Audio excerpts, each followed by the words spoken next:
Chapter 3 Strangers. Dear Heavenly Father, the Almighty Yahweh, Father, please forgive me for my sins. Father, I pray you send the right people to this ark, those that can hear and see, those that would follow and lead when the wicked come our way. Father, I trust your guidance and appreciate your wisdom, clarity, and discernment. I pray you protect those you have chosen and guide their path by your light and protect them from the wicked. Bill said this prayer and taught his kids this prayer. While the three of them could hold out for a long time, any real force would be difficult to defend against. Many contingency plans were in place for such an event. However, their best hope was for those that the Most High chose to get there. Sam whispered to his father, "What do you think?" Bill replied, "I think they are realizing they're in a very bad spot. From the looks of it, a father and a daughter?" Sam replied, "Yeah, it looks like that." "Ready?" Bill asked. Sam replied, "Roger." The two popped out from behind the two strangers, both yelling, "Let me see your hands! Don't be stupid! Hands up!" Scott and Martha immediately did what they were told. Scott turned. Sam yelled, "Do not move unless we tell you to move. Eyes front. Do not look around. Do not move. Do you understand?" Scott and Martha replied, "Yes, sir." Bill approached Martha. He grabbed her wrist. "Do not worry. We're not going to hurt either one of you, but we need to secure you for our safety and yours." Once she was zip-tied, Bill helped her off the four-wheeler and patted her down. "Do you have anything that will hurt me? Guns, knives, bazookas, needles, or anything that will poke or cut me?" Martha responded, "I have a boot knife, and you can see my Glock." "Okay." "Good," Bill said, as he sat her down after securing her weapons. Sam grabbed Scott's wrist. "Do as I tell you and no one will get hurt. Try to be a hero and it won't end well for you." Scott replied, "Yes, sir." Sam helped Scott off the scooter after the kickstand was put down. He set Scott on the opposite side of the road after a thorough pat-down. "Rattler 1, Crypt Keeper. We have 2 in custody. Are there any more inbound to our location?" "Crypt Keeper, Rattler 1. Negative. No signs of tag-alongs." "Rattler 1, good copy. Rattler 1 out. Crypt Keeper out." "So let's start with who are you and why are you here?" Scott spoke. "In the front of my scooter is a map that was given to me by my friends, Wade and Randy, before they died, defending our community." Bill perked up. He went to the scooter and retrieved the map. It was printed out and laminated. He smiled and headed back to Scott, Martha, and Sam. "Who gave this to you?" Bill asked. "Well, no one," Scott replied. "Wade told me where there was a cache at Randy's house and said take the supplies and follow the map and don't come back." Bill pulled out a notepad from his plate carrier and flipped through a couple of pages. His face got solemn. He went over to Martha. "What is your story?" Martha explained about the raid and how she was going to kill herself and how Scott had saved her from jumping off the bridge. She looked at Bill. Are you? Bill interrupted. "For now, I will ask the questions." "So," Bill said to Martha and Scott, "you both are here, and what were you expecting to do once you got here?" Scott spoke first. "I was hoping that we would be welcome to whatever this X represents." Martha spoke. "Same for me. I have no family left and I am alone." "Well, let's start with skills," Bill said. "It used to be your name. Now it's your skills. I don't really care about names anymore," Bill said. Scott listed off all his farming and animal skills. "What about you?" Bill said, directing his attention to Martha. To his surprise, she was well-rounded in homesteading practices, and she was a nurse. "How did you learn all this homesteading stuff?" Bill asked. Martha went on to explain that her husband wasn't much in the way of a homesteader, and she learned most of it by doing. Bill liked her response. She was hardened by the crucible of life, and it earned his respect. Scott was just a good old farmer who somehow managed to stay alive long enough to find her. Scott didn't realize she saved him, but Bill would not speak of that. "So, Scott, What can you tell me about Randy? Scott looked at Bill. In a sad tone, he said, well, he was one hell of a guy. He and Wade gave us peace of mind that we needed. With them around, the families were not afraid. Randy was a Marine, and Wade was an Army Ranger. What kind of Marine? Bill asked. Did he ever tell you what he did in the Marines? Scott looked at Bill. He didn't really go into details. He said most of the stuff he did was classified, so he couldn't give us details. Bill silently sighed. He knew who Randy was, and Scott was telling him the truth. It always rubbed Bill wrong when people played the I was in the Special Forces card, and I can't tell you what I know because it's classified. It was the oldest line in the book. People used that to get out of tough questions, lie about their service, or worse, parade around and pretend to be a veteran or active service member by stealing valor. Pretty much any time someone would say they can't talk about something because it was classified, Bill checked out, and that was that. There's no going back from that bullshit with him. In this case, Bill knew who Randy and Wade were and could see why he would say that to Scott. Scott wouldn't understand, so it was easier that way. Bill would chuckle at all the YouTube warriors, has-beens that might have been somebody in their 20s, acting like they still got deep contacts in the military, and you should just trust their word because they were a Delta Ranger Green Beret MARSOC SEAL super soldier, most of which were fat and out-of-shape graybeards with a line of shit a mile wide and a mile deep. Bill didn't realize that he had got lost in his head, and that created an awkward amount of dead air in the conversation. Scott prodded Bill. Did I say something wrong? Bill came around. No, not at all. Just thinking about an old friend. On your feet. You're my guests now, Bill said. We have a lot to talk about. Bill cut the zip ties from Scott and Martha. Sam, let's get that log out of the road. Sam replied, Roger that. Bill said, Follow me. As he and Sam came out of the brush in a camo side by side. As they rode down the winding, narrow dirt road, Scott and Martha marveled at the high walls. They dipped down into a ravine and then up a stone-packed drive where they came to the first tower gate. The twin gates started to rise up, and the small caravan navigated the obstacles in a zigzag to the second gate tower. He raised the first gate. Sam got out and went through a man-sized door, and 4 large dogs came to him. Once the dogs were secured, the second gate opened up, and the group moved through. The dogs were very aggressive towards Martha and Scott, trying to chew through the kennel mesh to get to them. We sleep well at night here, Bill said, with a smile. Come, follow me. Chapter 4. New Beginnings. Bill invited Scott and Martha into the main home. The rough tile floors were kept clean. Martha was impressed. Scott was lost in a thought taking this place in. It had a medieval tone to it. Coffee or tea? Bill asked. Martha replied, Hot or cold? Bill replied, Whatever floats your boat. She smiled and said, Hot, please. Scott fumbled for a word and said, Me too, please. The percolator rumbled on the propane stovetop that was on top of an old wood cook stove. Bill poured the coffee and handed the large mugs to Scott and Martha. The smell of wood smoke and coffee gave the home a comforting feel. Scott looked at Bill. So what's with the medieval theme here? Scott asked. Bill replied, Well, not much could penetrate a castle wall, short of military hardware, so given we are living in a feudal time, why not have a castle? This must have cost a fortune to build, Scott said. Well, if done all at once, it would have been too much. Each block cost $149. Me and my son Sam would make the blocks and set them, Bill said. Wow. How long did it take you? Martha asked. Bill replied, The better part of 3 years. We focused on the main house first, and then the curtain walls, and then the first tower. Martha looked at Bill. I have to ask you something. Bill looked at her and said, Go ahead. Martha asked, Are there any others here? Bill looked at her. She could tell she struck a nerve by the look on his face. Well, Bill said, it's like this.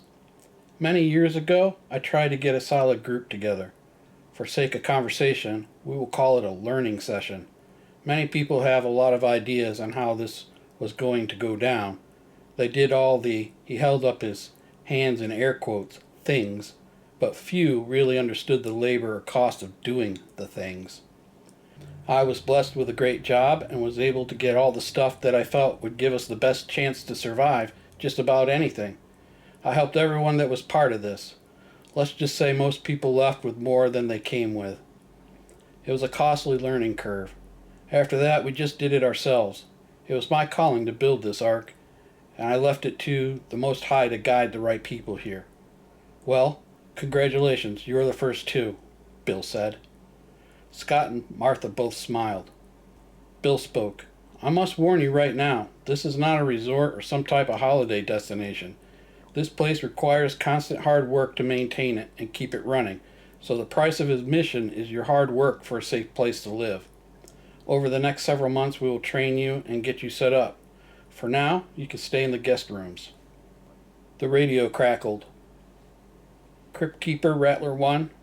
Bill replied. Rattler 1, go ahead. Crypt Keeper, heading home. Bill replied. Roger that, Crypt Keeper. Good job today. I'll see you when you get back. Bill looked at Scott. I realize what I'm going to ask you will be a source of great pain, but I need to understand fully what happened and what you saw on the way here of any relevance. I have been collecting a lot of intel on things as of late, and it seems there's some type of ground force moving from town to town. Scott's eyes got wide. Yeah, sure. I will tell you everything, Scott said. Bill looked at Scott and said, Great. We will catch up after dinner tonight. For now, get your gear stowed and look around. Word of caution, stay out of areas marked as restricted access. There will be a time and place for that down the road. Both Martha and Scott shook their heads yes and said, Will do. I need to take care of the animals, Bill said. Scott piped up, Would you mind if I helped out? Bill smiled. Absolutely. This will become your role here given your experience, Bill said. Scott smiled. I got a job, he said to himself. Sam stayed behind with Martha as Bill and Scott started to make the rounds. First stop was the chicken coop. There were 20 to 30 chickens out in the pen and were ready to go out to get their fill of morning bugs. That's a nice looking flock, Scott said. Thanks, Bill replied. We had a good start. A good friend of mine helped me out with the original birds, and I picked up a few more here locally. The roosters keep us well stocked with chicks, and I have an incubator we use to hatch eggs should we ever need to. That's great, Scott said. He sighed out loud. I had a flock like this. They were all taken in the raid. I'm sorry to hear that, Bill said. Well, I think they will be in good hands with you, as he patted Scott on the back.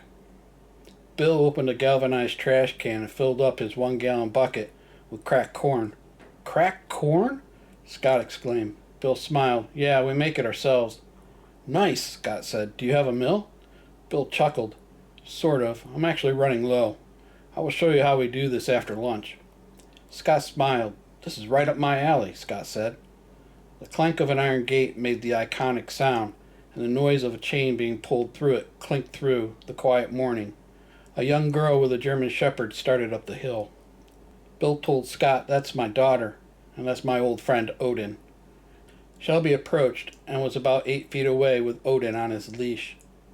Hi, Dad. Who is this? Shelby asked. Bill introduced Scott to Shelby. Scott raised his hand and waved. Odin started barking at him, and Scott jumped backwards, terrified. Shelby silenced Odin and praised him. It's okay, buddy, she said to Odin. Bill looked at Scott. No, you don't have to feed the dogs. Scott looked at Bill. Thank you for that. They are only fed by the 3 of us, so never give them treats or anything to try to make friends with them. They are not pets, Bill said. Scott looked at Bill and said in a cautious voice, Understood. Bill showed Scott the pig pen. 2 adult pigs, male and female, and several smaller pigs. Scott estimated that they were around 70 to 80 pounds. Next they went to the goat pen. There were 4 goats, a billy and 3 does, and 2 baby goats. Bill looked at Scott. Before you ask, I don't like goats. They are a pain in the ass and stink. Then why do you have them? Scott asked. They keep the brush down, and we use the milk for other babies if there is a problem with the mom. We'll also cook with the goat's milk. Shelby likes them, so she's the one that takes care of them, and I'm sure she will tell you all about them, Bill said. About an hour had passed when Sam came out to relieve his father. This whole process was part of the interview process. Bill went inside. Shelby and Martha were at the table. How are you ladies doing? Bill asked. Shelby yawned. I'm dead tired and ready for bed. Martha looked at Bill. You have a nice family, Bill. Bill could see the tears in her eyes as she recalled the nice family she once had. Bill looked at her. Stand up, he said. A look of confusion came over Martha's face. She stood up. Bill went to her and gave her a big hug. He said in a quiet voice in her ear, I know you are hurting, and I want you to know you are in a safe place with people that will watch over you and give you purpose.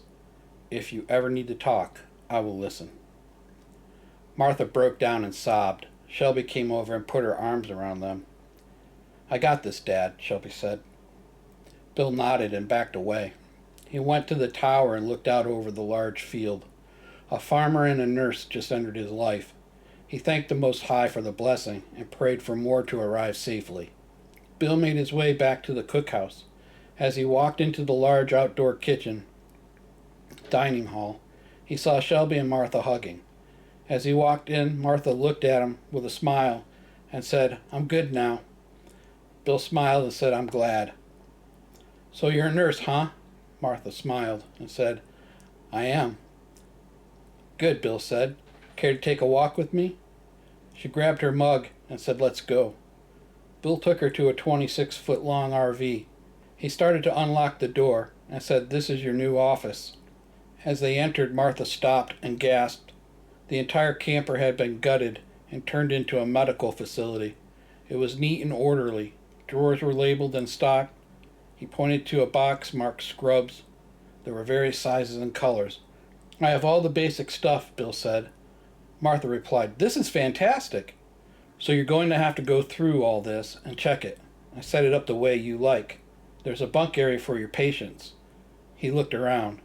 I really hope none of us end up here, realizing her patients would be him and his kids or Scott. Martha smiled. Well, I will make sure no one has to spend the night here. Bill said, I have one more thing to show you. Follow me. They walked towards the deck area leading into the main house. All of these beds here are planted with medicinal herbs. I know a little bit about them, Bill said, and I have a lot of books on the subject that you are more than welcome to read or study. Martha smiled. Well, I was in the middle of learning about medicinal herbs when everything went nuts, so this is going to be a big help, she said. Martha smiled. Can we go back to the clinic? Martha asked. Bill replied, of course. She went in and was taking it all in. She spun around in the office chair. How many years? She asked. How many years for what? Bill asked. To get all this, Martha replied. Bill looked shocked at the question, but it was his answer that shocked him even more. Since September 2001. So, 27 years? Damn, Bill said out loud. Martha looked at him. This is amazing, and you have done a great job at stocking this place. Well, I had help, Bill said. I have a good friend, Frank, who was a career EMT. He helped me set this clinic up and told me what to get and helped train me and the kids to treat injuries and sickness. Basically a crash EMT course. Well, where is he? Martha asked. Bill sighed. He hasn't made it here yet. Martha knew the look and said, well, I'm sure he will make it here, and changed the subject. Bill drifted off in thought, thinking about his friend Frank. He said to himself, I hope you are on the way. Travel safe, my friend. Bill, are you okay? Martha asked. Bill came out of it. Yeah, sorry about that. Just lost in a thought. Martha smiled. It's okay, I do the same thing. Well, Bill said, I will let you get settled in here. Martha smiled and said thank you for this, and started to go through the boxes of scrubs looking for her new uniform. Bill entered the main home and was greeted by Scott. Sam gave me this notebook, and I have started to write a list of things that we can do to help manage the animals and gardens better. If I do this right, the animals will nurture the crops, and the excess crops will feed the animals. I have also taken a head count of the animals, and Sam has helped me roughly age them. This is important for butchering and breeding, Scott said. Bill was impressed. This guy is stepping right up, and he knows what he's doing. Bill smiled. This is great work, Scott, and very much needed. Thank you for jumping right in. Scott smiled. No problem at all. I love this kind of stuff. Bill's radio crackled. Delta 1-6. Bill replied, Delta 1-6, go. Delta 1-6, bring the new members to the CQ desk for radios. Delta 1-6, roger, be there in 5 mics. Scott looked at Bill. Who is that? Bill smiled. That was Sam letting me know, if you're going to be staying here, you need to have a radio. Scott smiled. Bill looked at Scott. Let's go get Martha and head in. As Bill and Scott approached the medical clinic, Martha had the doors and windows open and was sweeping the floor. As the 2 men approached, she had a big smile on her face. Martha asked, What's up, guys? Bill smiled. We need to drag you away from your new home for a few minutes and issue you some commo gear. Martha smiled. Sure, and set the broom aside and closed the door. They entered into the main home and then walked through some French doors and into an office of sorts that had windows on 2 sides. Inside was Sam sitting behind a desk with several radios hissing and crackling. Ah, great, Sam said. Thanks for rounding up the newcomers. Bill looked at his son, said, No problem, Sam. Sam pointed to 2 Wouxun handheld radios, each with a spare battery and charger. These are what we call Tier 3 radios. These radios can monitor the retreat frequency for normal traffic and our alert frequency. If you hear anything on the alert frequency, you are to immediately come inside the main house for instruction. Do not transmit or call on the radio if you hear the alert go off. Just immediately stop what you are doing and come inside. Once you are inside and accounted for, myself and my father will be outside releasing our zone defenses. Once they are deployed for your safety, it is best to stay inside until the all clear is given, Sam said. Other than that, each day you come to the CQ desk and receive your daily call sign. I will set up a training schedule for you to start learning this role starting next week. This week is just about settling in and asking any questions. Speaking of questions, Sam said, do you have any about this equipment or what is expected? Martha and Scott looked at each other and both shook their heads no. Sam smiled. Okay, we will go over the basics here with you today about radio operation, how to talk, and what never to say over the radios. These radios are set to super low power, so if you make a mistake, our operational security is not blown. Sam proceeded to show them the basic operation of the handheld radio and answered their questions.